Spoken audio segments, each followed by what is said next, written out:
নমস্কার দর্শক, আমার ইউটিউব চ্যানেলে আপনাদের সকলকে স্বাগত জানাই। National Highway Authority of India one vehicle one ফাস্ট্যাগের উল্লেখযোগ্য পদক্ষেপ নিয়েছে, যার প্রধান লক্ষ্যই হলো ফাস্ট্যাগ মিসইউজ এবং ফ্রডিং কমিয়ে আনা। কিছু কিছু ফাস্ট্যাগ ব্যবহারকারী একটি ফাস্ট্যাগ একাধিক গাড়িতে ব্যবহার করত, আবার কিছু লোক একাধিক ফাস্ট্যাগ একটি গাড়িতে লাগাতো ফ্রডিং করার জন্য। এই ওয়ান ভেহিকল ওয়ান ফাস্ট্যাগের নতুন নিয়ম অনুযায়ী একটি গাড়িতে কেবল একটি ফাস্ট্যাগ লিঙ্ক করা যাবে, যার ফলে টোল ট্রানজাকশন মিসইউজকে কমানো যাবে। আরবিআই এর গাইডলাইন অনুযায়ী সমস্ত ফাস্ট্যাগ ব্যবহারকারীদের কেওয়াইসি কমপ্লিট করতে হবে। National Highway Authority of India সকল ফাস্ট্যাগ ব্যবহারকারীদের অনুরোধ করছে তাদের কেওয়াইসি করার জন্য।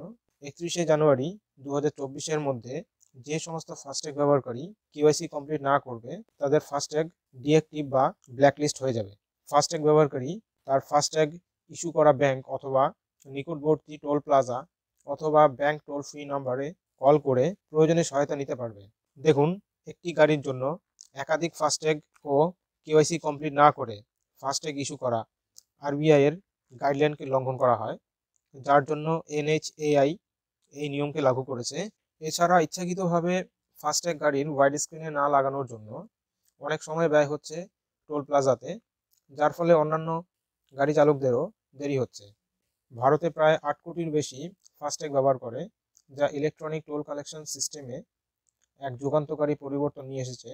এই ওয়ান ভেহিকল ওয়ান ফাস্ট্যাগ নিয়ম টোল কালেকশন সিস্টেমকে আরও বেশি উন্নত করবে এবং জাতীয় সড়কের যাত্রাকে আরও বেশি আরামদায়ক করবে। ধন্যবাদ।